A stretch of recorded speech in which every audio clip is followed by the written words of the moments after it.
¿Levantarte? En pijama. Bueno, ¿viste? No me gusta esta pregunta, me voy.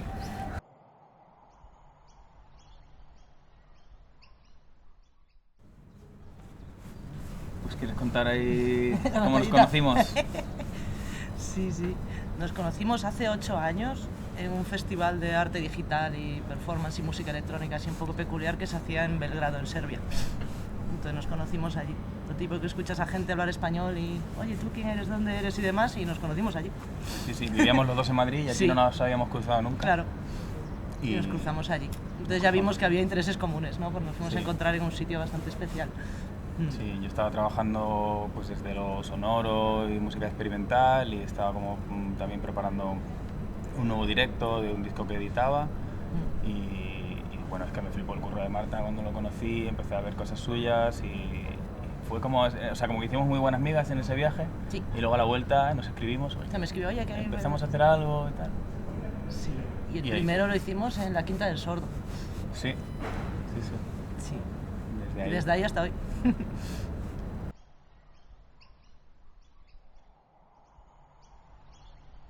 O sea, nos hemos ido como puliendo, más que nada, ¿no? Sí. El proceso es muy parecido.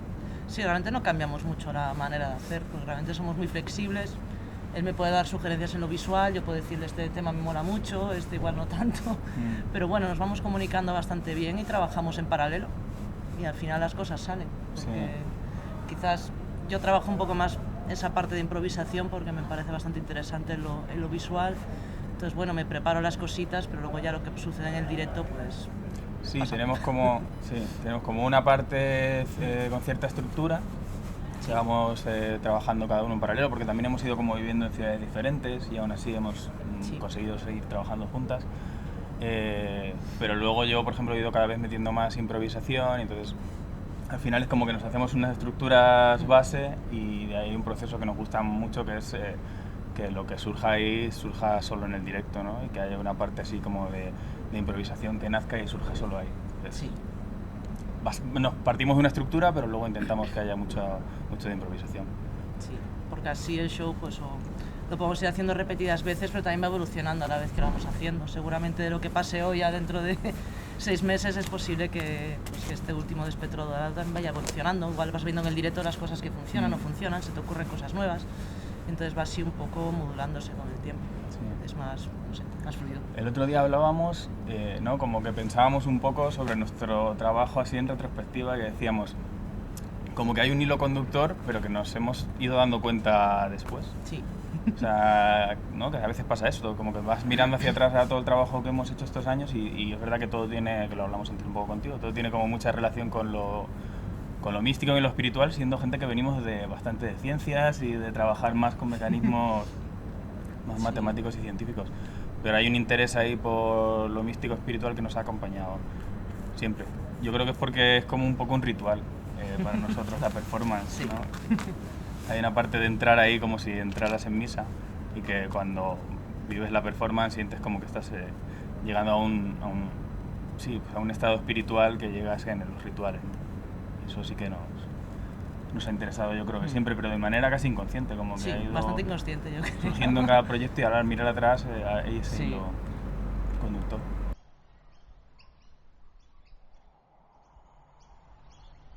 Para mí yo creo que fue el de Omen. Sí. También. Yo creo que es un poco el más así madurado, que ya digamos que los dos proyectos anteriores era El Caballo del Sueño y Arcano 2, que trabajamos en torno al tarot, a la idea del tarot. Y Omen fue un poco una culminación de un proceso de trabajo de esos dos anteriores, donde ya quizás maduró más el proyecto conjunto. Sí. Omen trabaja sobre los presagios, los augurios, y ahí es como que vimos claro que yo creo, ¿no?, que había como una cosa de generar siempre esa idea de algo que va a ocurrir pero que nunca llega. Y eso, sabes, que es un poco lo que pasa en los augurios y en los presagios, ¿no? Como que crees que algo va a pasar y no sabes qué es lo que va a pasar. Y veíamos que esa fuerza, esa energía estaba siempre como en las performances. Sí. Y también, no sé, por la parte técnica en Omen, pues decidí meterme con el tema de la síntesis modular de vídeo, y entonces era como un tema más fluido, que estaba más también en conexión con el tema sonoro, porque él también utiliza sintetizadores. Y entonces ahí me metí un poquillo y era algo como mucho más experimental que no podía controlar, tanto como lo que venía haciendo anteriormente, ¿no? De tener todo programado y programarme mis cosas y trabajar con loops de vídeo. Aquí cambié totalmente de escenario y la verdad es que me gustó mucho. Ahora en Spectro estoy utilizando otras cosas, ya no estoy utilizando el sintetizador, pero sí que me dio como otra manera de ver las cosas y de cómo trabajar el directo, porque también la abstracción lleva a cosas que también están muy conectadas con igual los temas que estamos trabajando en los directos, ¿no? Todo tiene como al final se une y tiene sentido. Sí, es que venimos los dos un poco de ir dejando de lado toda la parte como más de programación y estructura para ir improvisando más, utilizando elementos mucho más analógicos y que nos generen como incertidumbre, de no estar muy seguros de lo que vamos a hacer. Y eso como que nos mola mucho, yo creo, ¿no? Como que de repente el no saber exactamente qué va a pasar y el poder fluir ahí de manera libre cuando tocamos... Es que es muy interesante, a nivel del proceso es muy interesante. Sí.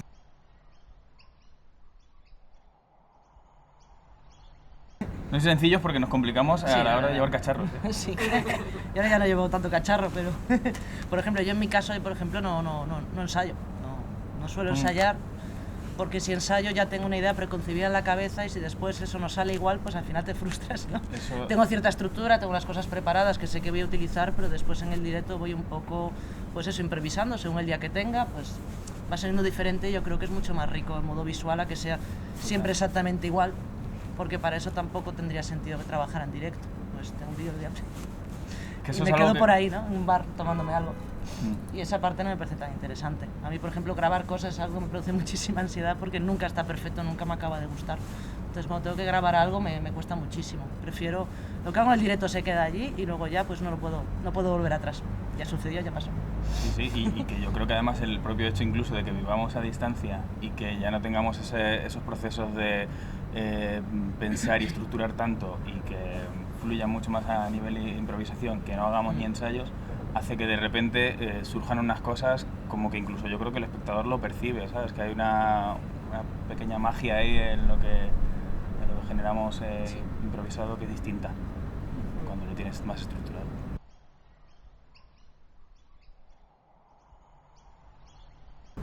Para mí es el principal. Todo este trabajo que vamos haciendo al final es para presentarse en directo, para hacerse en una performance o como lo queramos llamar. Yo últimamente lo único que trabajo, aparte del trabajo día a día, es estar haciendo directo y haciendo performances visuales con músicos, danza o otras cosas, pero normalmente en ese caso siempre.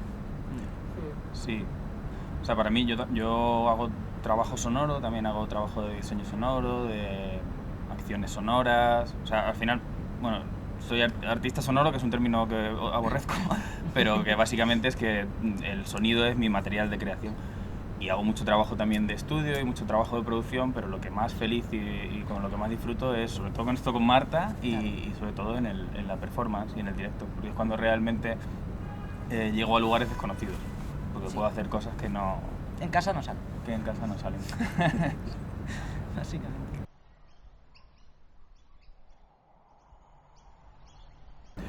O sea, ahí hay... llevamos tiempo investigando con cosas del oro por mis instrumentos, que son de latón, tengo muchos instrumentos de percusión de oro y también empezamos a trabajar desde lo visual a que ya grabase mis instrumentos. Y yo un poco investigando también sobre esto, hay una cosa que me fascinaba, que es esto que estabas tú diciendo, ¿no? Como que el oro, antes de que empezara a concebirse como un material de comercio, y las culturas ancestrales, los alquimistas, los precolombinos, cuando descubrían el oro lo relacionaban con algo místico, con algo que les elevaba de lo terrenal a lo espiritual. Entonces ahí veíamos que había como mucha conexión en el tipo de performance que nosotros hacíamos, que intentábamos buscar eso, dentro de que sea una ciencia o un material, ese material tiene unas connotaciones místicas que no sabes de por qué vienen, ¿no?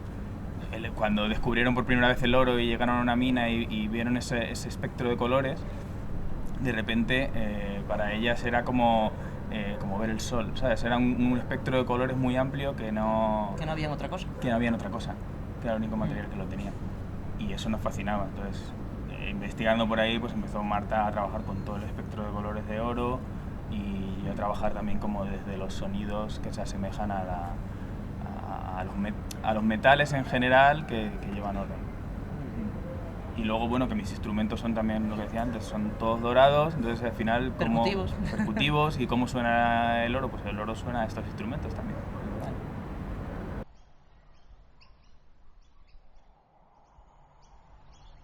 Es que sigo mezclando muchas cosas. Echo de menos sintetizador, hace mucho que no lo saco de la caja.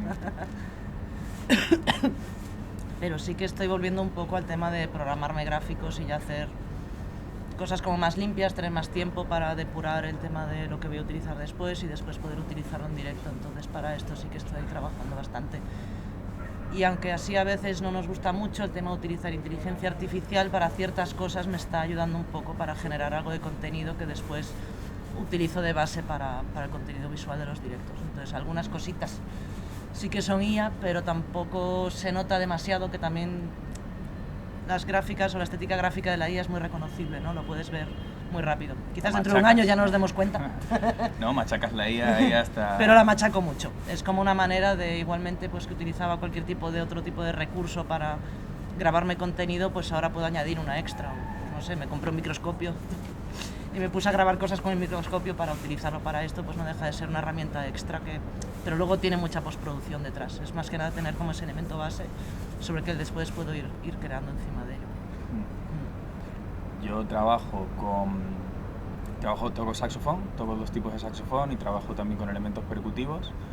Pero también los procesos, o sea, al final unifico todo en Ableton, que es el software que utilizo para mezclar todo, y trabajo también con sintetizadores modulares.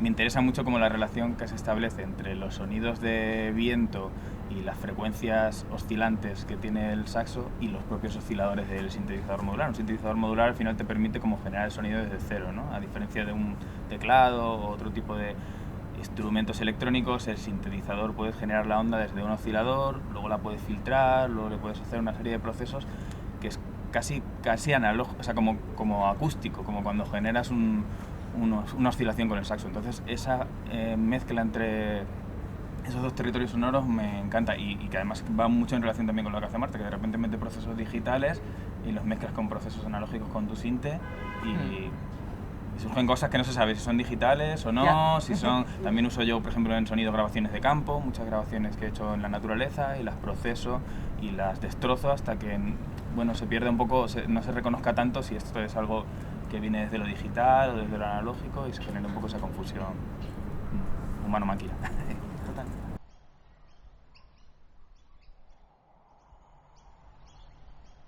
Me gusta mucho el trabajo de Rosa Menkman, que es una artista que trabaja mucho el glitch, que es una cosa que también me apasiona. Destruir cosas y todo este tipo de señales analógicas. ¿Quién más? Es que ahora me he quedado ya sin referencias. Quayola es otro artista digital que admiro mucho porque él también mezcla mucho con fabricación digital y tema físico, que es algo que también trabajé bastante en el pasado. Daito Manabe, por ejemplo, es uno de esos grandes, que es un señor que lo hace de todo y todo lo hace bien, desde sonoro a visual, como incluso anuncios, hacen un montón de trabajo muy, muy interesante y es uno de esos pioneros que hoy en día sigue trabajando y que tenemos la suerte de haber visto en directo un par de veces. Sí. Y ahora mismo no me acuerdo de más, pero si se me ocurren yo a mí me gusta mucho Bendy Giske, por ejemplo, que es un saxofonista que trabaja mucho con esta idea también como del saxofón lupeado y de la respiración automática y tal. Y genera una serie de loops que tienen mucho que ver como con la electrónica y con sonidos de sintetizador. Me gusta mucho Caterina Barbieri, a mí también, que trabaja mucho con sintetizadores bastante guay. Felicia Atkinson, que trabaja con field recordings así súper interesantes. No sé, Swans me encanta, por ejemplo, que es un grupo como de post-rock y que de repente le da muchísima importancia al volumen y a la potencia sonora casi física, que yo sí que intento en nuestros directos como llevar los volúmenes a estadios que lleguen a lo físico y que de repente te provoquen cosas casi más corporales que auditivas. Y Swans hace mucho como esta cosa de trabajar lo sonoro desde lo físico, pero luego bajarte a algo muy, muy, muy emocional y muy ligero y ese contraste entre algo súper intenso y súper ligero, y eso me flipa. Así, por decirte así, algunos que me vengan ahora a la cabeza.